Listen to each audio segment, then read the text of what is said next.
Welcome to Integrity and Joy. I'm Steve Walker. This is episode 11 of Integrity and Joy, my conversation with Helaine Knapp, a fearless founder turned CEO, business advisor, and now author of Making Waves. So welcome to Integrity and Joy. I am Steve Walker, former U.S. diplomat, activist, educator, and now life coach, meditation teacher, and the host of this podcast. Thanks for joining. This is another great one. I think all the episodes have been, I think helpful and interesting to people. We've gotten some good feedback, and I appreciate that. And I hope you'll leave a review if you haven't already, and give us a 5-star rating if you like it, so we can get it in front of more people.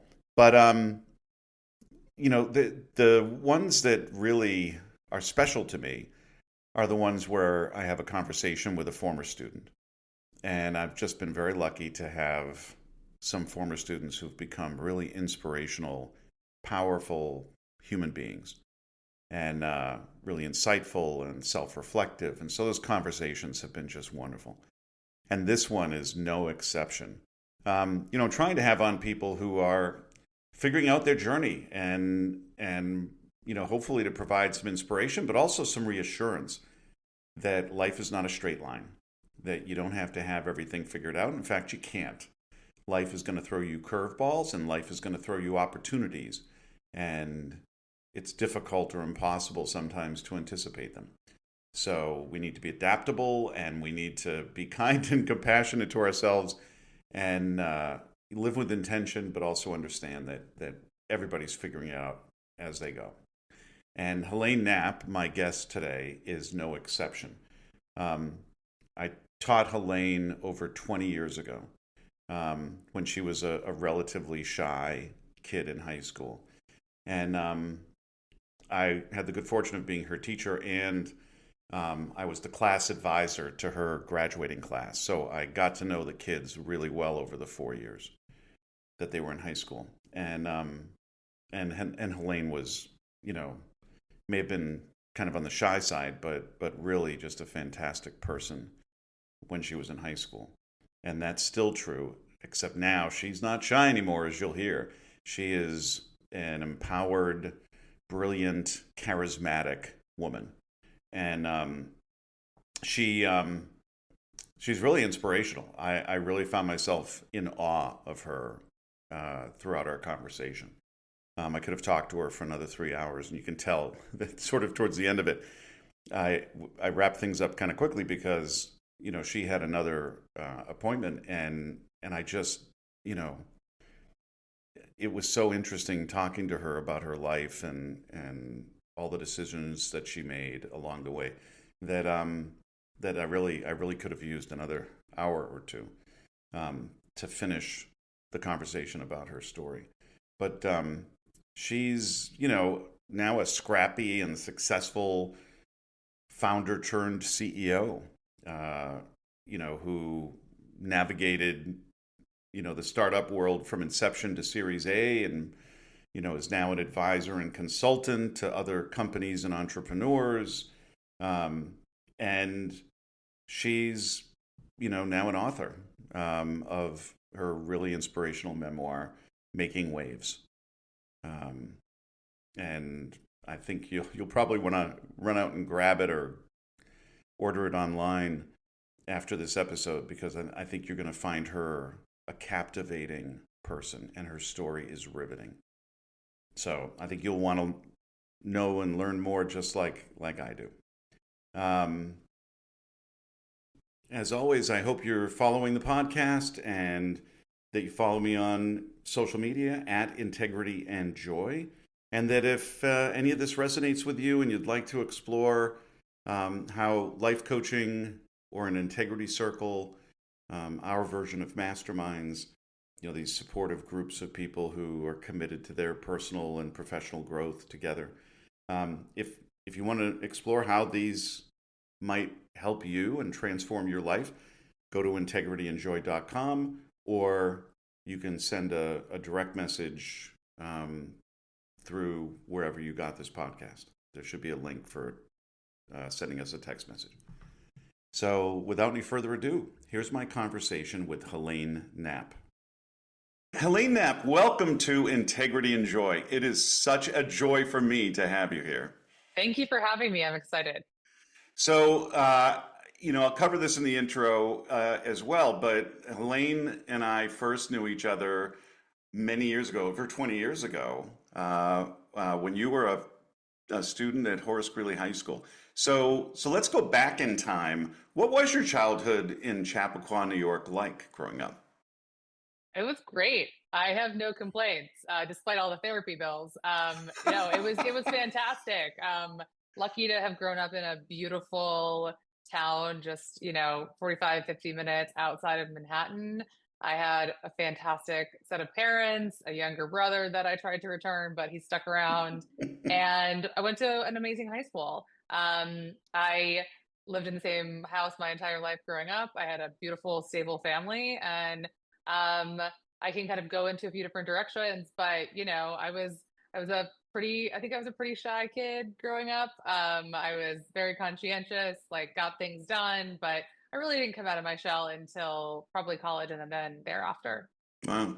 To what extent do you think growing up in that environment, so a pretty stable, the town is relatively affluent, the high school's got a good reputation, had resources. To what extent do you think that had an influence on the person you ended up becoming? I mean, probably all the influence. David, how much time do we have?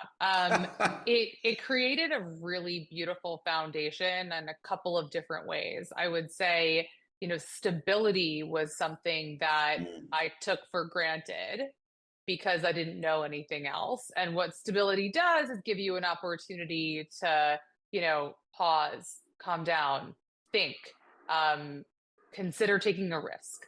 I was literally like I could jump and fall and probably be caught. And that was mm, something that was very much top of mind when I decided to take risks later on in life. It also provided a really nice fertile ground for creativity.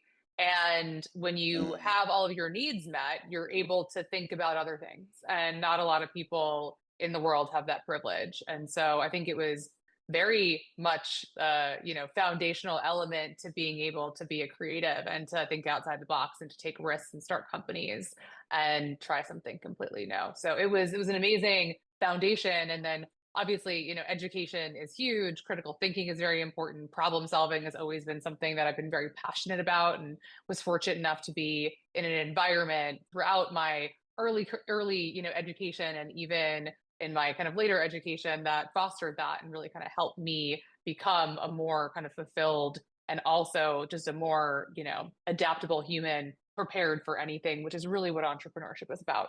Right, right, right. It's interesting though, you talk about feeling like you could jump and get caught. We hear a lot these days about how kids are too wrapped in bubble wrap, right? They're too protected and insulated, and that makes them more risk averse, more afraid of failure, more afraid of being creative, right?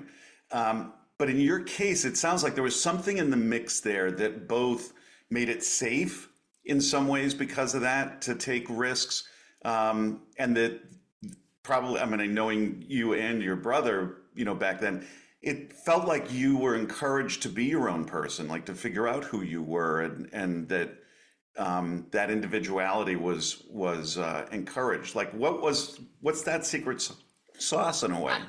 Mr. Walker, if you could figure out what happened to create my brother and I, who are weird uber creatives, and also just relay that back to my mother, that would actually just solve a lot of problems in my life.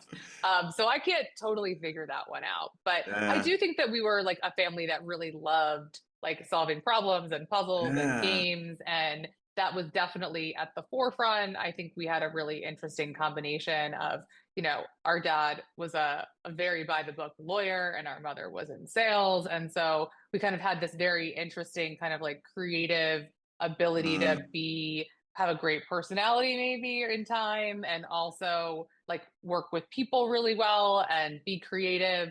But for me, when I think about kind of like the jump in moments in time, that foundation was a part of it. I think it Mm, enabled me to take internships versus jobs, right? Which is not again, not a luxury a lot of people have as they're kind of growing in their career. And that exposes you to a lot of different things. You can learn, you can be a little bit more like choosy about what you do. You can focus on passions. You can take a step back and watch and learn versus total hustle the whole time.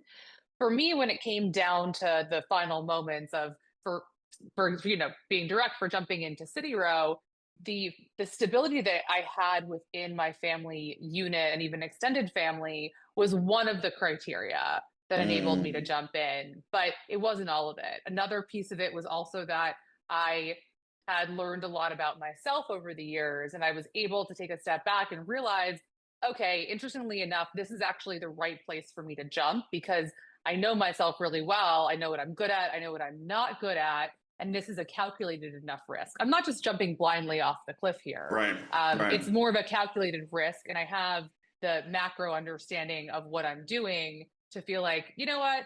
I think it's worth the bet. Right. That's really interesting. So when you think about high school and then college, and you went to the University of Michigan, right, after Yep. Greeley.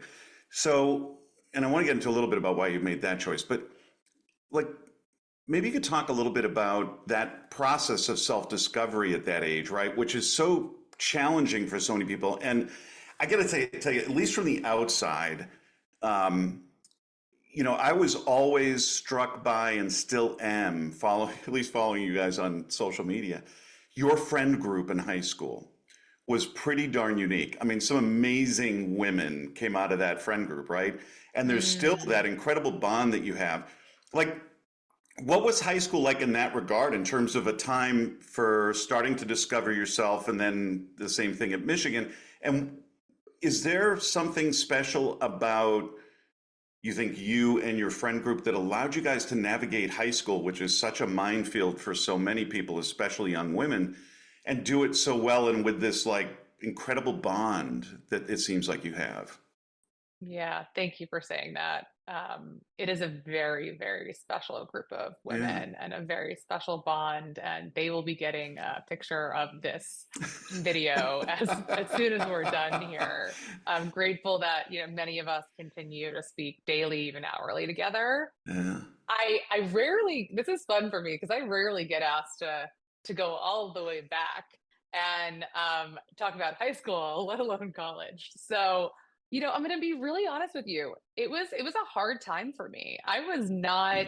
I was very shy. I was chubby. I was insecure.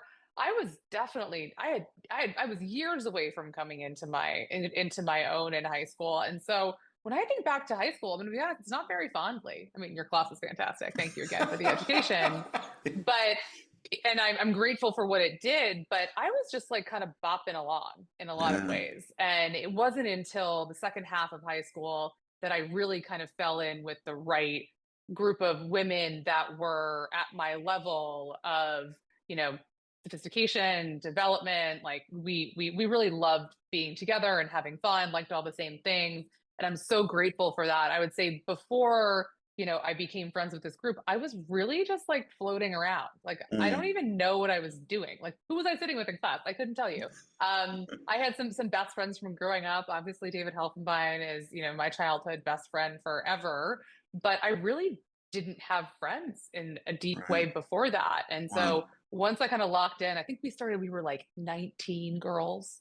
I mean, what was high school in a lot of ways? Right. And I would say, 11 of us are still pretty close to this day, which is Wow. insane. I think It's that's amazing. a function of, yes, super tight knit. A lot of people's families stuck around locally after we graduated, which meant we all kind of Mm, had moments where we came back, whether it was summer, Thanksgiving, the holidays. So we had those moments. Plus, we were really, I would say, one of those first generations that had social media, that had texting, that had email. And so we were able to stay in contact with each mm. other, not just with like long emails, which I remember we'd all send long email updates on our lives into this massive group thread, but we also could see things through Facebook, Right. right? Oh, so and so studying abroad, right? And we Yeah. had the opportunity to visit each other. I remember Like me and Ariel and Danielle all went to Amsterdam together. Like we were able to do that when we were studying abroad because communication was just much, much, much easier. And we were Yeah. at the forefront of all of that. So I think, obviously deep friendship connection plus communication plus having this great foundation really enabled us to kind of keep that going. And it definitely Mm. gave us, having security really in any function allows you to just like exhale. And so I do think that that's been really, really special. And we still do Secret Santa. Oh my God, that's great. Oh, I love that.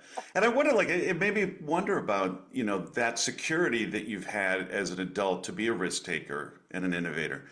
Like, that's always one of the things they say that if you have friends, if you're like core people are really supportive, loving people, it can be really vital in terms of empowering you. And so it sounds like both family wise and then fortunately friend wise, you really had that coming out of the difficult teenage years, right? Oh, Um, yeah, for yeah. sure. So then you chose Michigan. Why? I have not answered this question in so long. This is great. I'm going to be honest. I don't entirely know. I was not super tapped in to that decision making. Yeah. Me at 17, I didn't know what I wanted. I remember saying that I wanted a school that had a football team and had Greek life. And I kind of had the foresight to know that I wanted a good balance of work hard, play hard. Like I've always been like, I think a little bit of an old soul. And while I could have probably reached for an Ivy, I didn't want to work that hard. Like I was a Yeah. good student, Mr. Walker. I would like always get an 88 or a 92, whether I studied or not, Right. like I could Yeah. maybe Yeah. reach up, whatever. Yeah. But like I had no interest in spending extra time studying when there were more fun things to do. So I kind of knew that I was going to put Yeah. myself in that kind of position. And I also kind of wanted to be flying distance from home. Like I kind of wanted a little bit of a separation. Yeah. So and then I got into Michigan November 10th, and it was a Wow. really good school. And I got into Michigan and Maryland early. Wow. And at this point in my life, I think it's important to note that I was really afraid to take risks. I was afraid of rejection. And so I didn't want to necessarily go through the second round of applications and get rejected from Cornell, NYU, BU. You could Wow. probably name the rest better. And Yeah. so safe bet. Let's go to Michigan, right? I Wow. can just like blend into this, 30,000 person class. And also it was a really good school Yeah. and everyone was excited about it. So I just kind of cut off the process and Wow. made my choice early. And what was it like? Are you glad you went there and how did that shape you? Yeah, I think again, like definitely bumped along for a little while. The Greek life was much more stressful, which you can read more about in the book than I could have ever imagined. Yeah. But I really did start to come into my leadership identity there. And there were some opportunities for that. I think from an academic perspective, there were some wins, there were some challenges. I would say some of the classes that I took that I'll remember forever are, some really interesting business writing. I took some law classes. I was a psych major, which was a safe bet for me. I should have applied to the business school, but I was way too intimidated that I get rejected. But now I get to Really? go back and speak to the business school. So that's fun and full That's circle for great. me. Yeah.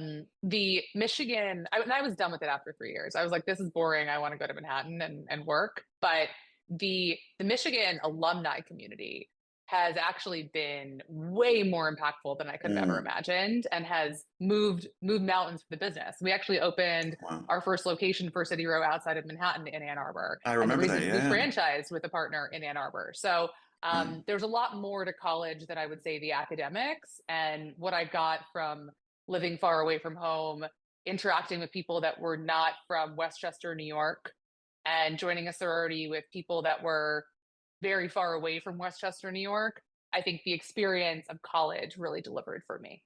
Wow. So what would you say? So that's obviously really impactful. What would you say to your, 18-year-old self now, or my cousin? I have a 17-year-old cousin who's going off to college in the fall. What would you tell him in terms of making the most out of that experience, now looking back in hindsight? Yeah, cut class and go to fun things. My cousins, mom and dad are going to be listening to this, so maybe Fantastic. not They can that call first. me. They can call me. Yeah, so why? Why is that so important? I always challenge people to think about making a decision of what are you going to remember in 10 years. I Yeah. remember visiting my brother when he was studying abroad in Florence, and I was like a young working, I was at Condé Nast at the time. And I convinced him and all of his friends to like skip 2 days worth of classes to go to like a crazy wine vineyard Wow. because I had a little bit of perspective. And Yeah. listen, this is not for most people. If you have like a strong academic career, you want to like take some tests and go to more college and your GPA makes a lot of sense. Like, God Right. bless. You do that for yourself. Right. And well, I'm not going to judge you. But like if you want to make the most out of college and studying abroad, like the slides are probably online. Like what's the difference between an 88 and a 92? And if you're going to remember like the cool, amazing speaker that you heard on Thursday at 2:30, or you go to a rally or whatever it is, like that's, in my opinion, what those formative years are about. Yes. Right. Yeah, it feels like you learn more outside of the classroom than you do inside the classroom by far. Right. Yeah, Yeah. exactly. Okay, so then, as you just said, you couldn't wait to beat it back to Manhattan. Why? Why Manhattan? I was really good at working. My first year interning was when I really felt in flow with myself. And Mm, I always felt, I always struggled to feel belonging in a lot of places. I was on sports teams, but I never got to play. I was good at school, but I wasn't fantastic. And when I started working, I slayed, even as an wow. intern. I was so good because I Wow. think that's when your emotional intelligence starts to come out. And that's in a lot of ways my multiple like superpower is people, emotional intelligence, communication, anticipating Mm. people's needs. And I'm like really good at getting things done. So on the one hand, I was an amazing intern, but I was also like incredibly annoying. Where was the internship? Condé Nast, And why did W you, Magazine. right, and why did you pick that? You don't pick these things. They're picked for you by your mother's best friend. No, again, talk about kind of growing up within security and in a like really strong foundation. Right. You opportunities come to you, and Yeah. when it was time for me to start working or getting an internship, my mom's best friend, who'd known me since I'm an infant and who loved me dearly, like had pull in the intern program, and she'd probably Wow. been waiting until I was of age to suggest me for it because she thought it'd be really good for me. Right. And I'm really lucky that she did it. I remember I didn't even want to apply because I didn't think that I was good enough. Like I didn't have, I was so insecure. I was Wow. so insecure. I was really chubby. And I didn't like the thought of having to like put on a skirt every day and walk into 4 Times Square was terrifying. But Wow. people got to push you a little bit. Yeah. And what do you think, other than the confidence that obviously came out of that, how else did that affect you in terms of your choices moving forward, career wise? Yeah. I mean, it gave me confidence more than anything. That was the Mm, very first thing it did. And yeah. every day I was there, I got more and more confidence in myself and my ability to do things. And that's Yeah. something that came into play many times over as I continued to make decisions, choices, jumped in. I was able to rely on, you know what? I can do hard things. You know what? I bet Yeah. on me. You know what? Everyone else is betting on me. I should probably bet on myself, which was an ultimately a decision. And Yeah. so those internships, and then, I remember part of the reason I felt confident, I signed an apartment in New York City with three of my best high school friends. We were in a 3 bedroom that we converted into a 4 bedroom with 1 bathroom. That's how much we loved each Wow. other. But when I made the decision, which in retrospect is insane, to sign the lease for an apartment in Manhattan, commit to a monthly rent Wow. without a job at Condé Nast yet, it was 2008, because I had the confidence in myself that I'd be able to Wow. get a job. That's how good of an intern I was, Mr. Walker. I was like, they're going to Wow. give me a job. They're all going to fight for me. Wow. Okay, so then what happened? I got a job. And what job was that? I was a sales assistant at W Magazine making $28,000 a year. Wow. Amazing. Why Yeah, couldn't you afford an apartment on your own with 20,000 a year? Come on. that was the third internship. Wow. And so what was that like? Your first real job? It was like, a lot more boring than I thought it was going to be. Hmm. And I learned a lot. I got a lot of hard lessons at that one. I got a lot of hard lessons at many of those kind of early internships. But when people ask me about kind of, first jobs and careers, and you kind of talk about everyone's unlikely path, I have this very unpopular belief that everybody should start at the bottom. Mm. And I was as low as you can get before you were an intern. And at Condé Nast, that means you're getting a lot of coffee, you're answering a lot of phones, and don't you dare talk to a client. Wow. And I had to stay in my lane. And as someone that was like starting to build a little bit of an ego, that was a problem because I Wow. thought that I was like God's gift to being a sales assistant because I was so good at it. And they kept telling me how good I was. So this is their fault too. I started to think that I was like started to get like a little too good for some things, and then I would get shot down. And that was Wow. actually really important that I was continued to put in my place because it taught Mm. me respect, it taught me hierarchy, and man, did I learn those interpersonal dynamics. Wow. I think Wow. everyone needs to understand those to be able to rise up, to grow, to be middle management, to be executive leadership, whatever you want to be. You have to understand those dynamics. Yeah. And you have to also, I think people have that respect if you've done the thing. Right. Like I organized a magazine closet for a year really well, but like that was my job. Yeah. Wow. So then where did that lead? Like, what's the trajectory after that? And how much of it was intentional? When you're in somewhere, it's really hard to think about what's outside of it. Right. And at first I was like, okay, well, maybe I'll just get a job as like a marketing coordinator over there in another department that's like a step up. But again, it really is all about who you know. And I had a friend of a friend that was working at a tech company and they were hiring people. And I thought, might as well just take an interview. And it sounded really cool. Again, I was totally afraid, but I got a job as a project manager. It was a massive step up in salary. I was Wow. like, well, whatever they're going to have me do, I'm going to do it.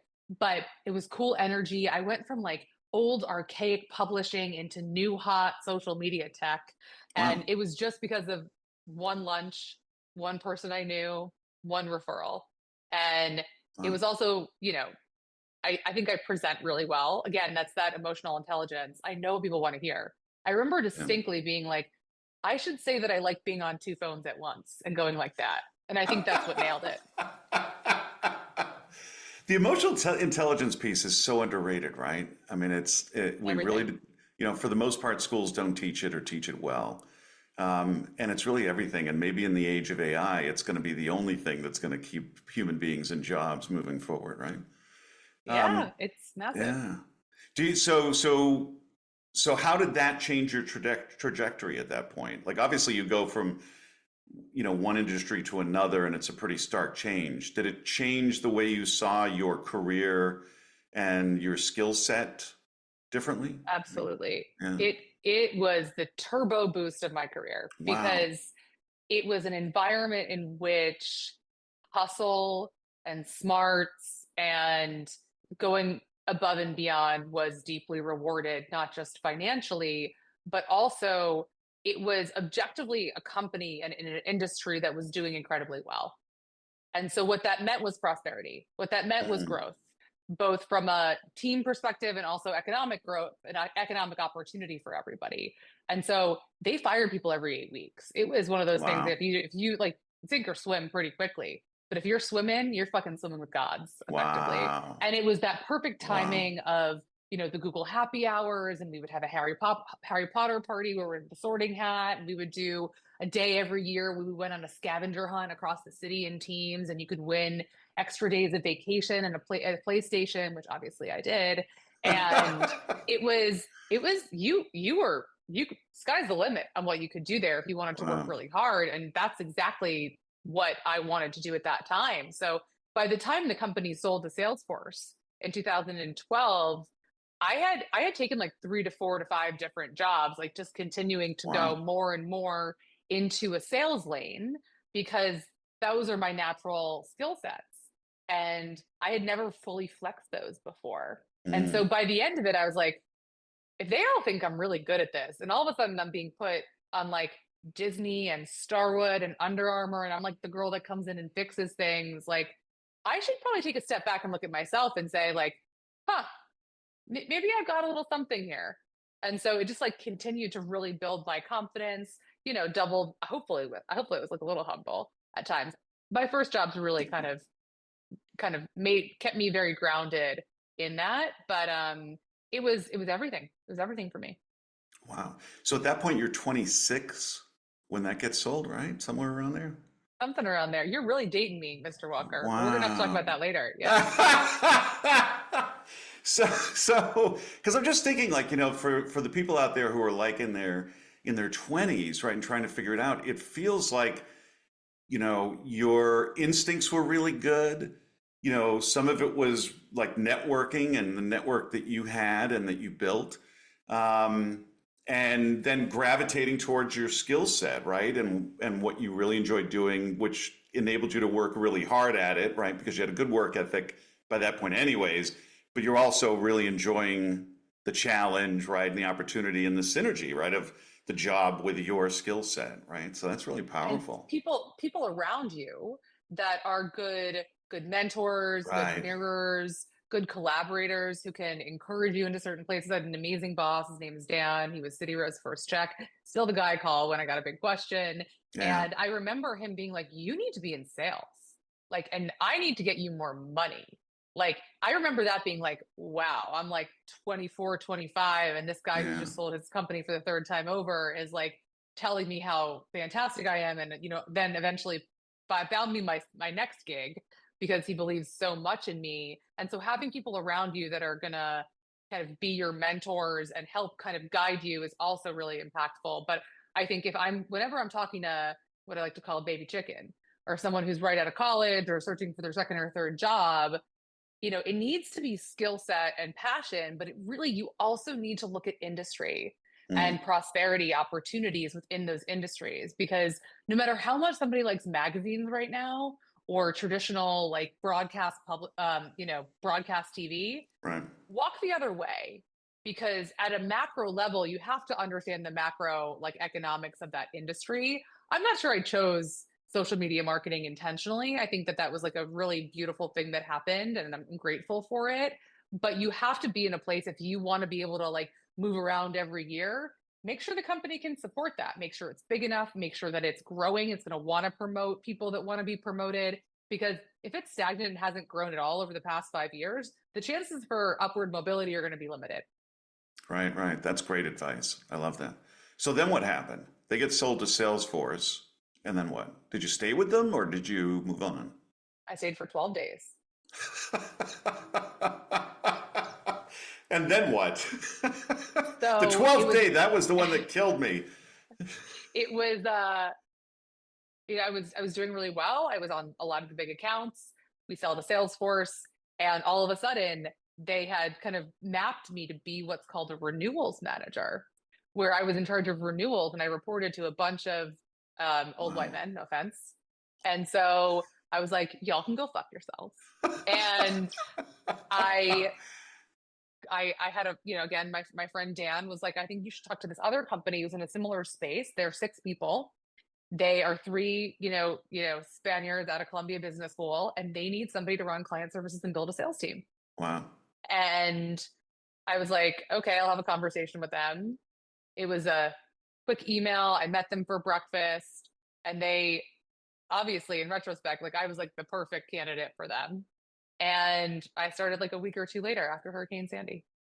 That is incredible.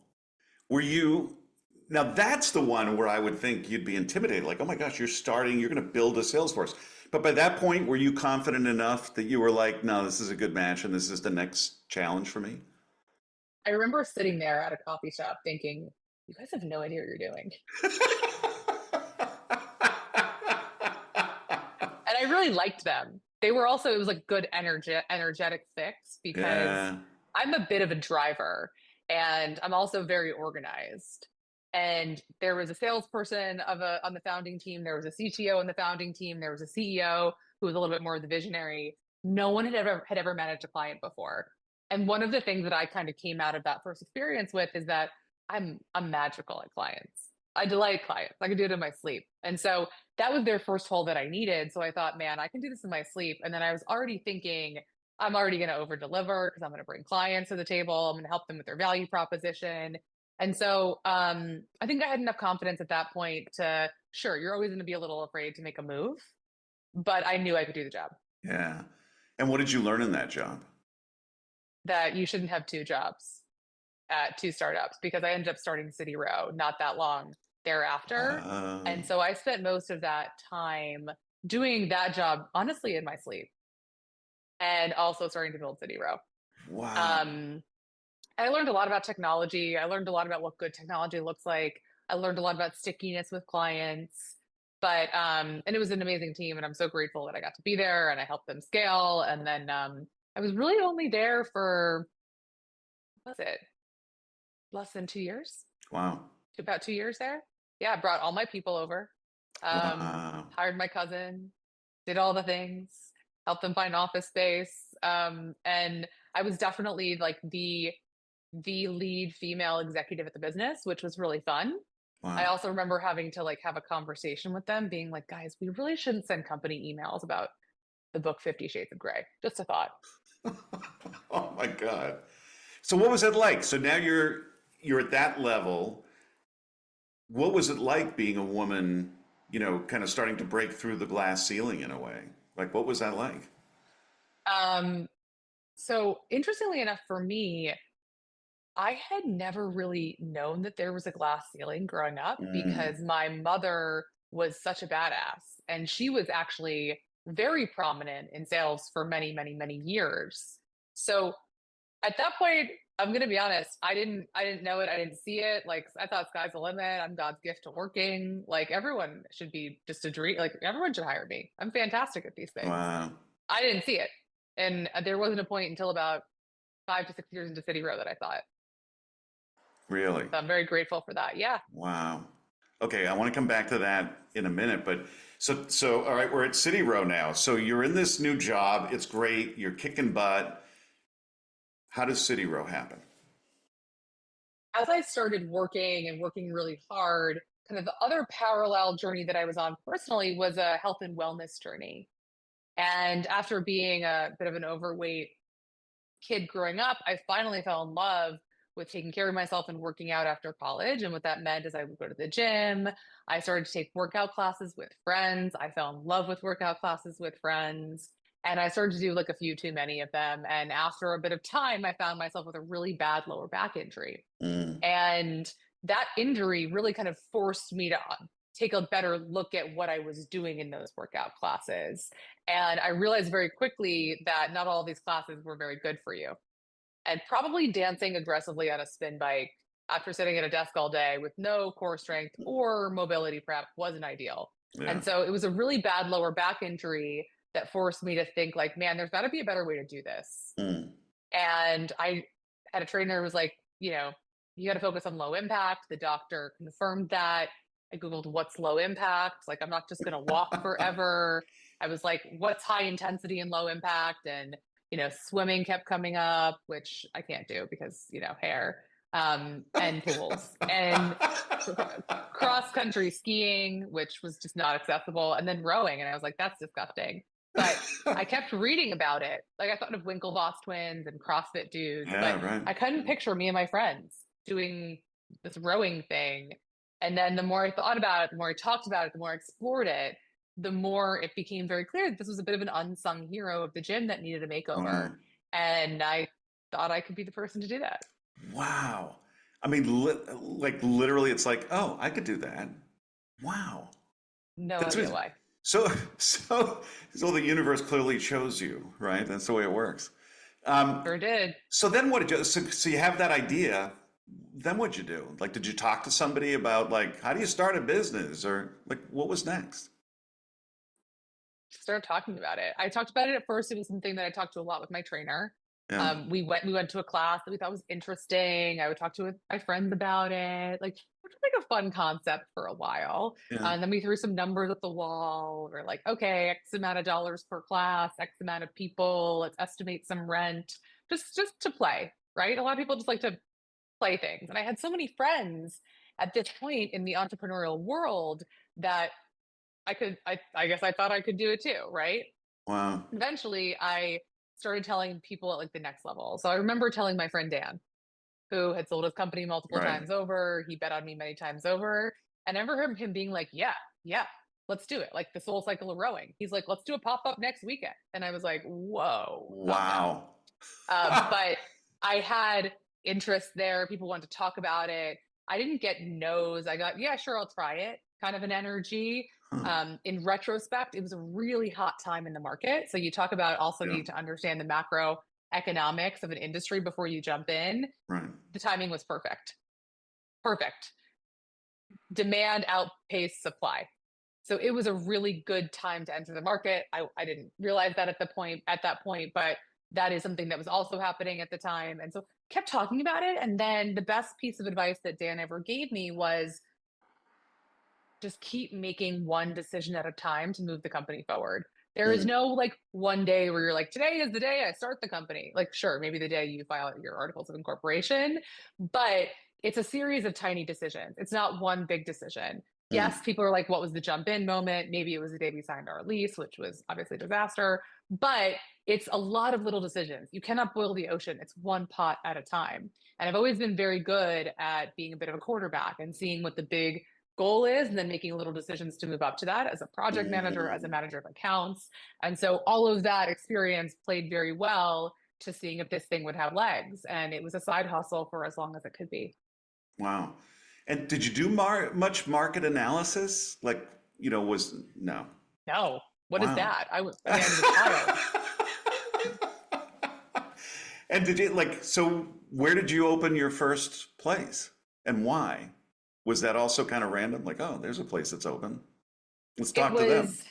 It was like, I knew it had to be Union Square because I was the consumer for this product. I was not the talent. I did not teach the classes. I was not the investor. I was the first customer in the door. I'm the one that wanted this.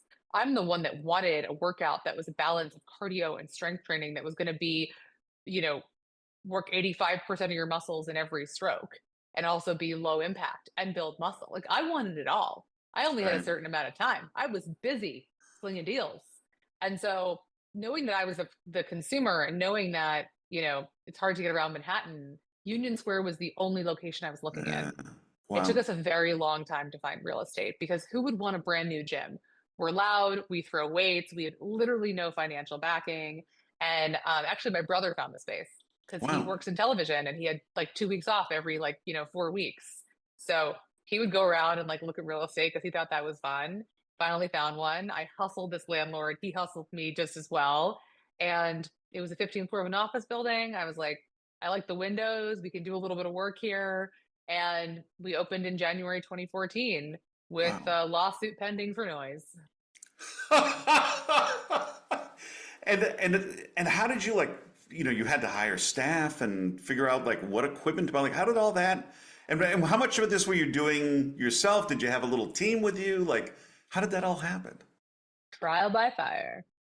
Wow. Had no idea. I remember thinking we're going to sign this lease, which is terrifying, but worst case scenario, we can open a yoga studio. We can do co-working. It's got a nice view. Maybe we can do bar mitzvahs. It was just, I had to bet on myself to be able to problem solve this in the future. Yeah. And we made a lot of mistakes, but I talk a lot in the book about some of the kind of big elements and characteristics about myself that I knew to be true going into it. I had a lot of self-awareness at this point.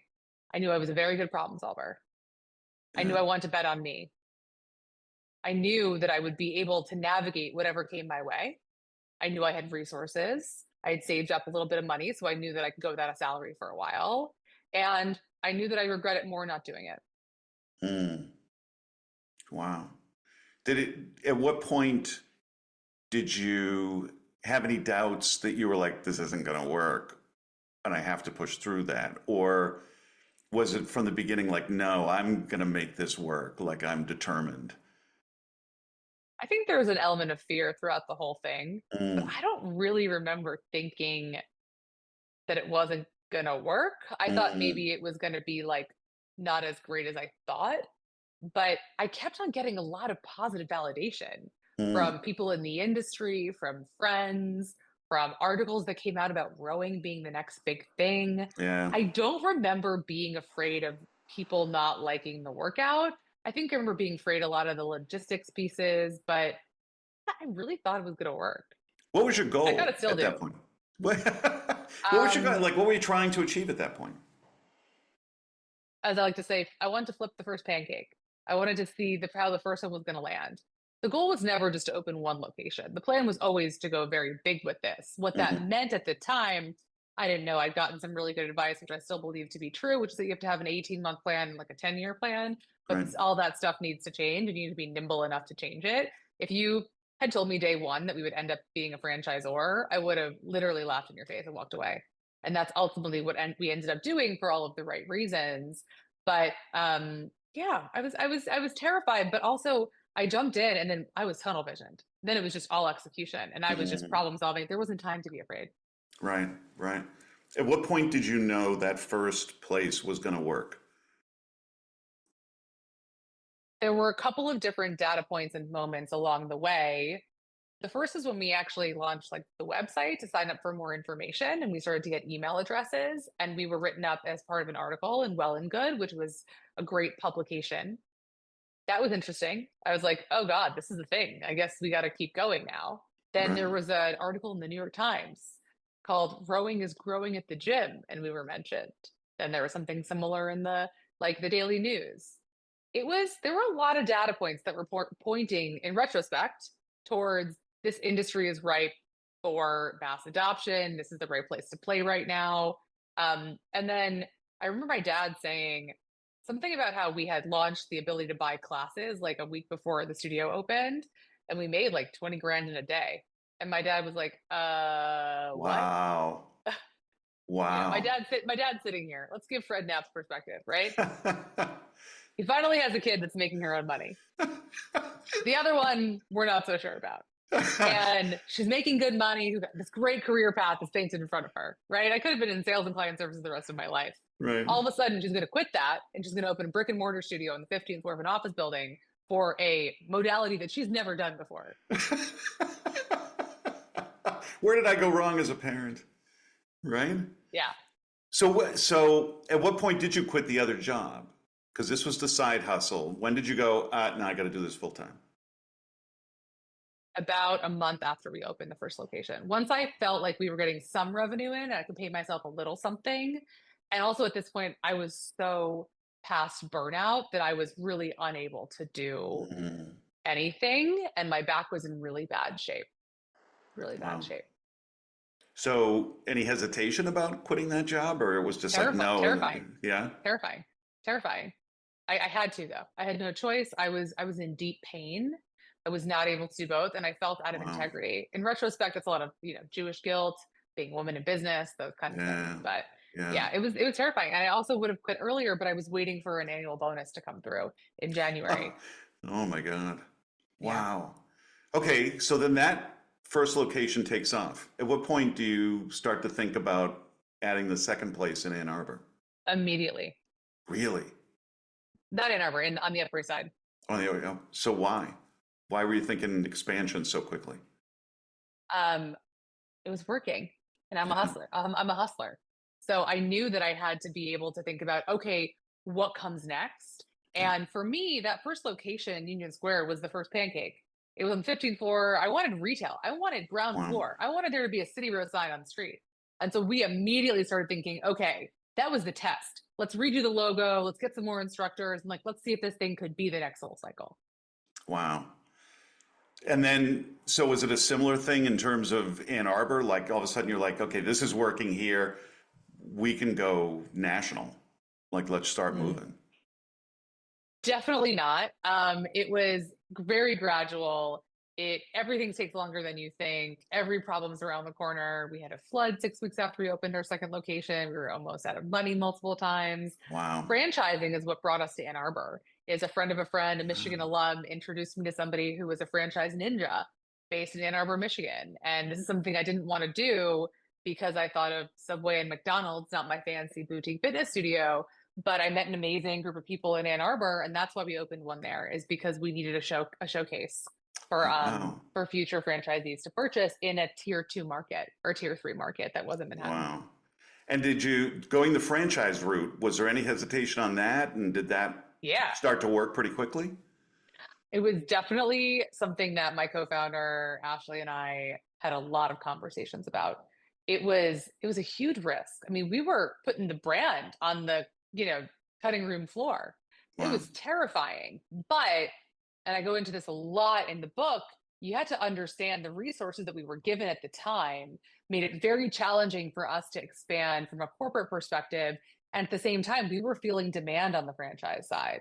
It was one of the scariest decisions ever. We saw a lot of success in some of the early indicators on franchising, but franchising is all about opening locations and making them successful. And unfortunately, and this is, a bit of a preview to how the story ends, and it is a bit of a tragedy, Mr. Walker, is that our first 9 studios opened in the 8 months before COVID hit. So they were all babies and were unable to survive. Oh, oh my God. All right. So then how do you cope with COVID, and how does that lead you eventually to selling the company? COVID was a monster. At this point, we'd Yeah. also launched a digital product. We were really early in the digital world. Again, Right. my co founder and I met at a tech company. So we had an unfair advantage as it relates to building technology and Yeah. fitness. So we actually bet very early there. We were well positioned digitally when COVID hit. So we put a lot of resources towards digital because our studio brick and mortar business was decimated. Right. And so we kind of grew that business for a while. We moved resources. We really thought that the brick and mortar would come back. We didn't realize how it would come back. We ended up being wrong in that assumption. And the digital was growing until it wasn't. A Mm. wall was hit in early 22 when I say we as the connected fitness industry had oversaturated the market and there was no more consumer demand. And so Peloton's P&L was a dumpster fire because Right. there was no one else to sell equipment to. We'd pulled Right. forward years of demand. And so we were a part of a massive, massive, massive, like just total free fall in connected fitness. And so Wow. it was part of that free fall that we ultimately started saying, okay, we got to shut down franchising. We got to shut down rower sales. We got to try and just do this app sales thing. Let's try and get to profitability. And ultimately, we found a soft landing with our manufacturing partner. But Yeah. it's an unlikely hero story, and it's not rainbows and butterflies. Yeah. Right. It's a business thriller, is the book, and it's also a tragedy. But Yeah. it's also very inspiring because there's a lot of lessons to be had, a lot of learnings, a lot of reflections. The book writing process was incredibly cathartic because it allowed me to actually put on paper what was happening. And that actually allowed me to move past, oh my God, this whole thing was a failure. Yeah. Am Right. I a failure? And no, holy Yeah. shit, what a beautiful 10-year Right. ride. Amazing. And how proud I am. Do you have a sense of what's next? Like, would you like to do a startup again, or? I touch a lot of startups. I do a lot of executive coaching. I do selective consulting work. I do some public speaking. I will probably start something at some point in my life, but for right now, I call myself a recovering founder. That's great. Well, I got to tell you, I'm so deeply appreciative of you sharing your story, and it is so wonderful to reconnect. I'm incredibly proud of you, and I've been so impressed along the way. And the book is Making Waves. Helaine Knapp, I expect more amazing things from you in the future. You're just such an extraordinary person, and so, I think, thoughtful and introspective and so authentic. Like, it's really powerful. So, yay. Thank you. Thank you so much. I really appreciate your time. Thank you. So, thanks again to Helaine Knapp for a wonderful conversation and sharing her inspirational story. I just think she's so impressive. It's really wonderful to see the kind of amazing adult that she's become, and so many great life lessons in that story. Right? Whether it's the understanding and appreciation of the privilege that she had, right, from her childhood and parental connections and all that, but also how she was committed to growing and stretching and taking risks and learning and pushing yourself into her discomfort zone and dealing with the intense challenges of being a founder of a startup, dealing with the setback of COVID, but rebounding and selling the company, and then becoming an author, right? Writing her memoir and being able to share that with the world, and such an inspirational story. And now helping other entrepreneurs and companies, become successful, grow, really amazing. Just so inspirational. I hope that you'll, first of all, get her book, Making Waves.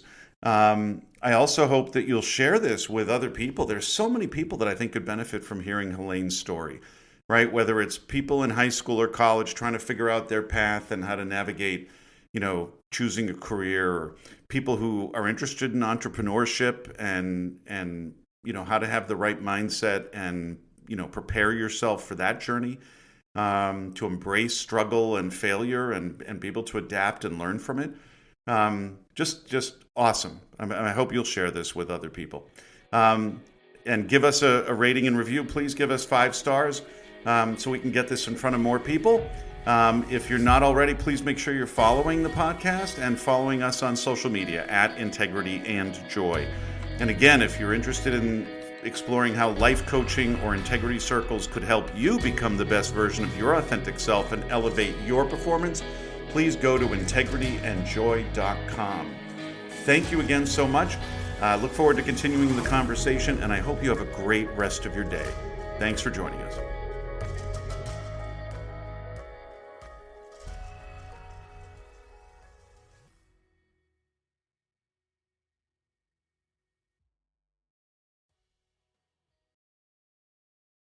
Thanks for listening.